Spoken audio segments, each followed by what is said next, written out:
what he believes to be of quality. But there is, unseen by most, an episodic horror-based TV show. A show that still holds up. A show called Tales from the Dark Side.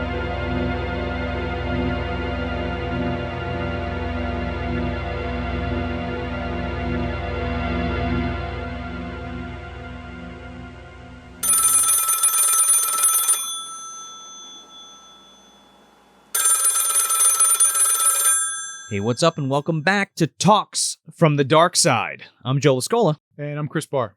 And today we're talking about Answer Me, directed by Richard Freeman and written by Michael McDowell. And the original air date was February 17th, 1985. And now we're just kind of chugging through these. Oh, we're just blasting. We're breaking on through to the other side. Yeah. This is what, episode 5 for video. Yeah. Talks from the Dark Side video edition. And you're also getting this. We failed to mention that, but you're also getting the audio version. So if you're listening on the podcast apps, it's still going to be there. Don't worry about it. You're not left out. No, this is like an extra bonus for you. So Richard Freeman, this guy's done a ton of shit, like outside of just television and going through his monsters credits. and Tales from the Dark Side. Yeah. Or Tales from the Crypt. Usually even. that's all we have. Yeah. There's like a couple guys from Monsters and Yeah. Tales from Dark Side episodes. Yeah, but this guy, he's done Scared Stiff, Doom Asylum, Phantom of the Mall, what is that, The Revenge of Eric, or Eric's Revenge? Yep. Eric's Revenge. And then he, of course, he did some Monsters episodes and some other Tales from the Dark Side episodes. And he also directed that fucking Dark Wolf movie with Kane Hodder. He's like the biker Jesus werewolf Christ. guy. Yeah, that one. Yeah, so he's did some stellar work. Yeah. Not as bad. I like Scared Stiff a lot. Yeah. Scared Stiff has that guy from Munchie in it. The guy who plays Elliot Carlisle in Munchie is also in. Oh, that's Scared right, Stiff. like the sleazy guy. Yeah, the sleazy dude. Yep. Yeah. And this one's written by Michael McDowell. And if you want to we're not going to go into a big thing with Michael McDowell because we already talked about Michael McDowell on the Inside the Closet episode. Go back, check it out. Talks from the Dark Side. But he is one of our favorite writers on Tales from the Dark Side. So every time his name pops up, it's always a good sign. Oh, you know it's going to be a good one for sure. And again, we have somebody with a little bit better directing chops than your average Tales episode director. Yeah. This In one's my opinion. got a little more meat to it as far as like directing goes. Because a lot of this one is heavily reliant on visual storytelling.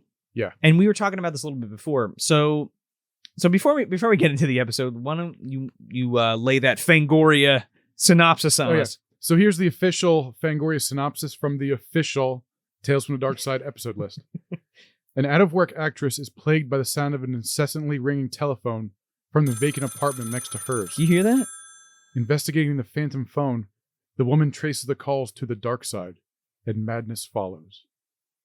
Is it a call from the dark side? That's what it says. And that's the first time I've seen that, like the dark side reference, which isn't it's not a theme here. No. But it's weird seeing it like as a, proper noun.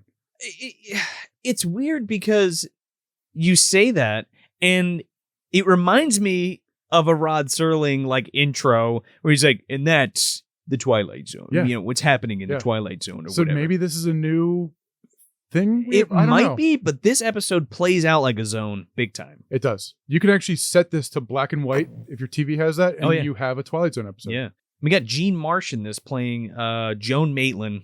And speaking of zones, she was in a Twilight Zone episode. Yeah, so going back to Twilight Zone, Yeah. Here's the crossover. So she was in the episode The Lonely, which is the one of the murderer who's set to like live out a sentence on some asteroid. Mm-hmm. She's like the robot as his like companion. Oh, yeah. She's like the crying robot at the end. Yeah, that's her. Oh, that's so interesting. Yeah. There's a lot of people crossing over from all of these anthology shows and stuff. And she also plays Queen Bavmorda in Willow. Yeah. She's the evil queen. Yeah. And what is it? Nurse Wilson in Return to Oz. Yep. Yeah. She's in that. Whatever. I forget what the who's the chick that takes her faces off? I forget her name. Oh, it's been a while. I forget. Mumby. Is that it? Is that her name? Mumby? I forget. I don't know. It's been a while. Anyway. But yeah, so that particular plot synopsis wasn't too revealing. No. And we keep joking about these. It's like they're always give away too much, and they just summarize the episode start to finish. But this one, it's like the last few have been a little more vague and a little less spoilery. I think it has to be because there's, again, this relies very much on visual storytelling, and because there's not too much happening in it, it's a lot of suspense. Yeah, and also a thing to note here is this is the first episode we have in the series where it's carried by one actor. Oh yeah, yeah. So it's only just one person in this episode. And technically one location. Yeah, technically. Would you consider it one location? No. It's two rooms in a hallway. Yeah. But it's one actor. It's very claustrophobic. Yeah. You can say that. So Jean Marsh plays this actress who comes to New York City from LA. But she's a British actress. LA because she keeps mentioning LA time and what she'd be doing. Yeah, what she'd be doing over there. So she comes to New York to look for like new work and stuff, and she's staying at her friend's apartment. And her friend's renting her the fucking apartment for like $600 a month. And we open up right out of the gate, we open up with somebody like banging on the wall and a telephone ringing loud. At night. Like, and this is just kind of like, it's not too creepy. When we start out. Yeah. And we're out of the gate with it. She chalks it up to like noisy New York neighbors. Yeah, pain in the ass. At one point she like leans out. Now this keeps happening like night after night. She leans out the window at one point and she like yells at the people next door for them to pick up the phone or hang up or whatever. 5 o'clock in the morning. She's trying to sleep and just cannot sleep. Yeah, like 3. And she's like got to get up for an audition the next day and shit. So she ends up getting disturbed every night by this like incessant like banging so much that like the fucking painting on the wall is like moving and this constant phone ringing, and it gets to the point where she calls her friend and she's like, hey, what the fuck is the deal with the apartment next door? Like the phone is ringing off the hook, there's banging on the fucking wall. She's like, what are you talking about? I have no idea what you're talking about. She's like, that's never happened before. And the more this keeps happening, the more she's gets waking up in the middle of the night and can't sleep and just ruin her nights. She's like just slowly losing it. Yeah. And like the more it progresses and the crazier she goes, she just goes off the deep end. She's talking to herself this whole time. Yeah, and that's a big thing too. Like I feel like when they pitch this, they're like, no, McDowell, we can't have this fucking actress not say anything throughout the whole episode, because I would have really loved the thing she's saying is internal monologue stuff. Yeah, stuff you'd have like with a voiceover. Yeah, just like, I can't sleep. This is crazy. Yeah. What are they doing next door? All these like rapid fire thoughts that you'd have running through your head as the shit's going on. And it's a little corny sometimes when she says it out loud, but I think she sells it pretty well. Yeah. But yeah, she does a good job of like carrying this episode, being the only actor here in this, episode here. Just constantly talking to herself. It's like, that can't be an easy thing to do. No. So and especially not really having anything to work off of except for the insanity. Like she's being driven mad by just a noise in the other room. And that's all she really has to play with. So she does a very good job at like slowly becoming unraveled throughout this episode. And at first it's kind of comical and sort of a little redundant. Yeah. But then things begin to escalate in a way that's fucking like bone chilling, because like she finally has had it like fucking up to here and she's like, that's enough. Even watching it, it's like you're watching the episode of this phone. It doesn't stop. Just keeps going. It keeps going. So, damn, I can't focus with the fucking phone ringing. So, not only it has she had it up to here, but she finally calls like the superintendent of the building, and she's like, "Listen, I'm in F12. Somebody in F13. I think it's something like that, or F23. I think she's in, I don't know, 12E. They're in 12F. Oh, 12E, like 12F. Some shit like that. Anyway, apartment next door, and there's an incessant phone that won't stop fucking ringing. These goddamn people keep banging on the wall, and the guy's like, "What are you talking about, lady?" She's like, "Nobody's been in that apartment for like 2 years," and she's like, "What?" She's like, "Yeah." They strangled finally lost it. They strangled themselves. And she's like, what do you mean? They strangled themselves. So she hangs up with them and she's like, how do you even do that to yourself? Yeah, more talking to herself Yeah, and trying to figure this out. Yeah. But I like how she kind of like explores that kind of like, how does that even work? Yeah. And I'm like, well, maybe they hung themselves. Yeah. You know, that's a funny way of saying that. Yeah. That's a funny way of saying strangled Yeah. themselves. So now she's freaked out. And then as a viewer, you're like, okay, we got ghosts or something going on over there. What could be banging on this fucking wall? Like, is it a person? Like, what's the story with it? So she finally goes over there because she's had enough, and she was scared at first, but now she's like, fuck this. I got to stop this because I'm not getting any sleep. And now she's like been up for like what, 48 hours or Something some shit like yeah. that, or like running on like an hour of sleep. Yeah. Also, too, thing to note here is like, as we're going, it's like, her talking to herself was like you said, it was a little comical in the beginning, but like the further this goes and unravels, it starts getting more, just the creepy factor starts going up.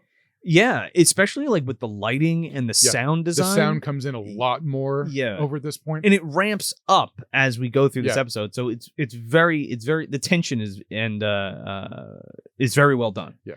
She works up the courage to go over there, and she like opens it with a credit card, or she goes to open it with a credit card and the fucking door just opens. Just slides open. Yeah. Now previously she's been like banging on the door and like jiggling the knob, and it's been locked. So whatever's in there lets her in.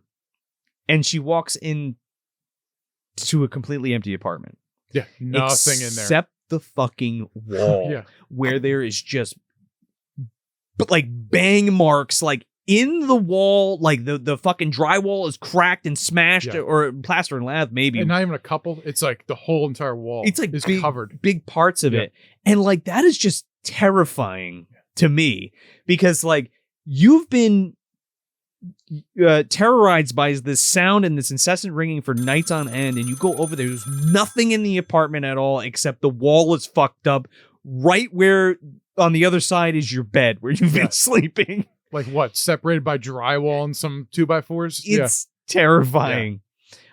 She ends up I think she ends up getting out of there this time. Yeah, she leaves the first time and then sees the walls, the marks on the wall, goes back to her apartment and is like trying to figure out like what's going on. Trying to piece it together. Yeah. And like she thinks like somebody might have had to have slipped out the window. Yeah, she's or like questioning herself, trying to make sense of all this. Somebody's hiding in the bathroom or something.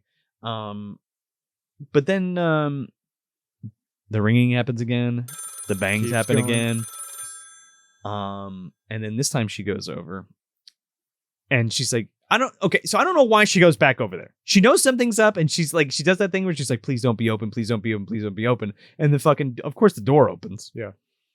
But she goes in, and again, this is so fucking creepy. When she opens it, now she can't see it yet, but we can see it. She opens the door, and there's a huge chunk missing like out of the door, like somebody smashed it off. The back of the door that wasn't there when she went over the first time. Right. Yeah. And then now the wall is totally fucked up. And I mean she's got some fucking balls on her, man, because she's like yelling at this phantom person to come out of the bathroom, like they're hiding in there. Yeah. And then the closet closes. And she goes over to the closet and she opens it up. And there's nobody in there, but she's like, aha! And she pulls out the fucking phone, and that's all that's in there is the phone. Just the phone. Just the phone. So this like adds a completely new dimension of creepy to this, because now it's like the banging on the wall and the fucked up wall and the empty apartment is one thing. Finding the phone in the closet. Finding the phone in the closet is one thing. Yeah. Now you're using this phone that you've been hearing ring incessantly. Non-stop. And she calls the phone company to have the phone disconnected, or she calls the operator or something. Yeah. Also, she's like completely delirious at this point. Yeah. Totally she's shot like out. Laughing and stuff, and she's like lost her mind. Oh yeah. Yeah, I think she calls the operator or some shit, or the operator picks up. Doesn't matter. Case in point is, she tries to get the phone shut off. And she's like, well, what's the telephone number? And she looks and there's no number on the phone. She's like, well, I don't know the phone number. She's like, it's not mine. And she's like, you can't shut off a phone that isn't yours. I'm like, yeah, but nobody lives in this apartment. And then she explains the operator kind of what's been going on. Not even. She's like, that's what makes it even creepier. She's like, well, there's no tenants in here. They're dead. And they're like, gun, a knife, strangulation. Yeah. And she's like, and that was kind of, that's just the way that she says that is just weird. It's It's fucking bone chilling, dude. She hangs up the phone like really quick, and she's like trying to think of like who's in the city that she knows that like might be playing a prank on her or something. I'll call my friend Beth. Yeah. So she calls Beth, and the same voice answers, Beth's not here. Something's happened to her. Death by strangulation. Or she says something. Yeah. It's fucking creepy as hell, dude. So she throws the fucking phone down, and she goes to run out, and all the fucking doors slam shut. Oh, there's that one thing, too, because she hangs up on the Beth thing. I'm sorry. She hangs up on the Beth thing and then picks up again and calls the operator. And they're like, operator. And she's like, oh, give me the police. She's like, yeah, sure. K9 unit. Terrorist division. And it, like just fucking with her like hardcore. She hangs up, slams the phone on the ground, tries to run out. All the doors close. She can't get out. Then it's a POV of this phone, which is a little hokey, but it totally... this effect, I mean, I get what they're going for. Yeah. But maybe just the effect was sort of like a little hokey, but it's like at this point, it's like, it's fine. Yeah, I like it. I like it I'm too. just saying it can be. I'm saying people who are gonna watch this now, it can be a little hokey. Yeah. But it's like a POV of the phone like going towards her, and this fucking thing is ringing, and it's like bouncing up and down as it's attacking her. And it's like it's really disturbing because of the way that it's lit and shit, and the sound and the shots and Plus all. You have this. The camera on top of the phone as it's like going on the floor. Some weird like creature POV. It's really weird. And then it finally the receiver like lashes out and like wraps its cord around her neck and strangles her to death. And she just drops the floor. And that's Credits. it. It's not even. It's this great long shot because we cut back to the apartment. That's right. With her shitty like frozen dinner on the table. I completely forgot about that part. Long ass pan down the hallway to the apartment, and she's just strangulated on the floor. Yeah. And it like the cycle repeated itself. It's like towards the end of this episode, it gets like uncomfortable. Yeah. Especially when she goes in the apartment the second time, picks up the phone to call the operator. Yeah. It's like that's when it's like the music picks up and it just like drops out, kind of the two. Yeah. And it gets like just like super eerie. The feeling of dread in this episode is incredible considering like that it's like a made for TV horror show. Yeah. It's just super well done, and she totally sells it. And like you said before, I mean, you fucking nailed it, dude. Like if you put this in black and white, like it could totally be a Twilight change the Zone music episode. up a little bit, put some like older, sound and stuff in there. Mm-hmm. You got a Twilight Zone episode. Yeah. And it's about a fucking killer telephone. And you're like, that's stupid. Nope. It's probably one of the better episodes that we've watched so far. It really opinion. is. Yeah. I think it proves the point of it doesn't matter really what the subject is, it's how it's executed.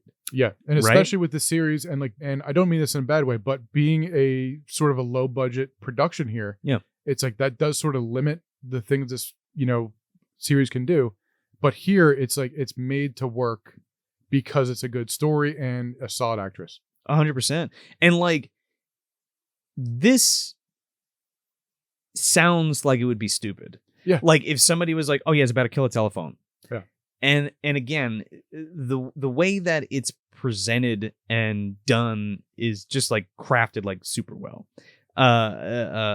Freeman knows exactly what he wanted to do with this because it could have easily been stupid. Yeah.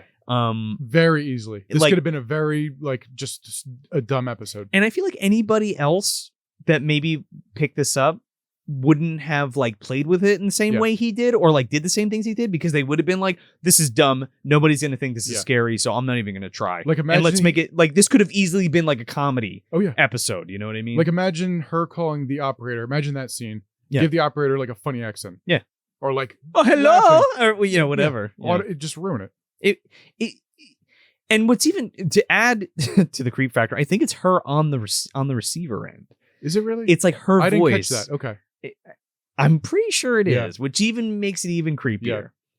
That it's like the possessed phone is like using her voice to talk to her. Now this goes back to the Harry Anderson episode, where it's like now that you got people trapped in like the phone dimension. Well, that's the thing too. There's a whole tales.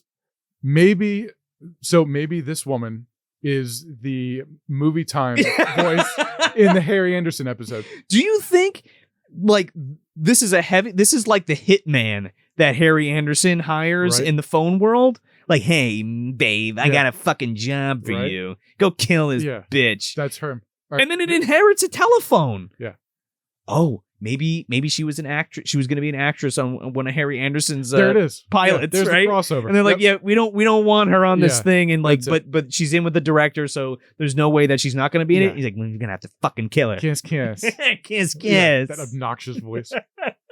But yeah, going back to like what we're saying, it's like this could have gone totally south in a whole bunch of ways. Big but time. they pulled it together. This is really, I like this episode a lot. Again, I'm gonna say it again. It's all about the execution, and it's pulled off like really, really well. Yeah. Again, killer fucking telephone. Yeah. Could have been something dumb. It could have had teeth, and it could have been like, easily like stupid rubber monster puppet thing, like biting somebody. Yeah, or some weird plastic that just looks like a total prop funky and stuff. Yeah. which I would have.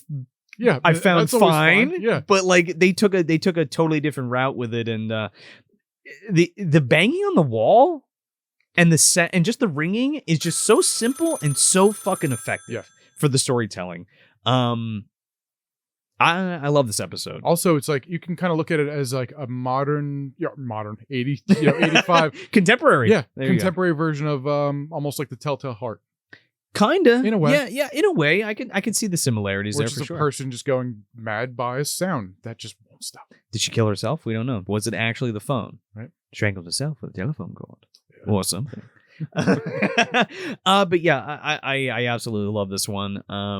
Again, the lighting is great. The cinematography is really good. The visual storytelling is good. And even though it's a little too, it should be an inner monologue. I would have very much liked a VO and her reacting as opposed to her saying everything. It does take me out of it a little bit, but not so much so where it's distracting.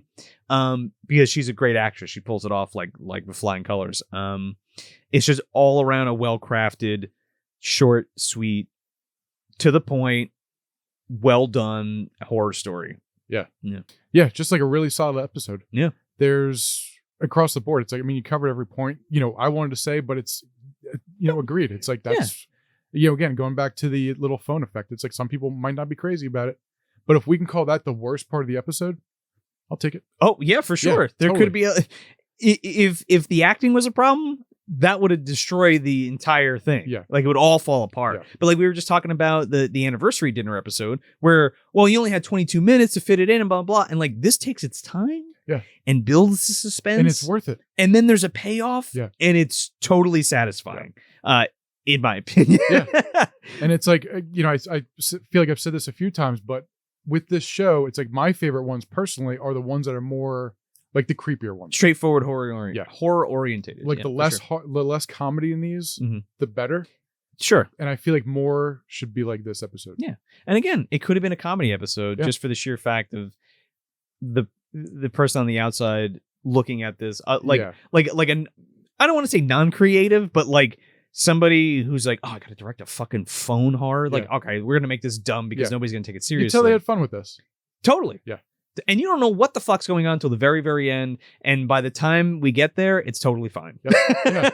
You know what I mean? But yeah. It's a good ride. It's a great ride. Yeah. Yeah, that was Answer Me. So until next time, I'm Joel Escola. And I'm Chris Bahr. Where's it coming? I'm not picking I'm not picking this up.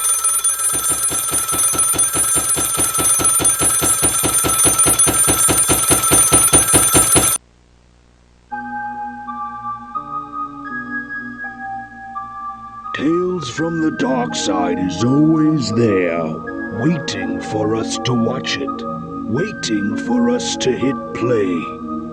Until next time, try to find it on DVD and watch along with us.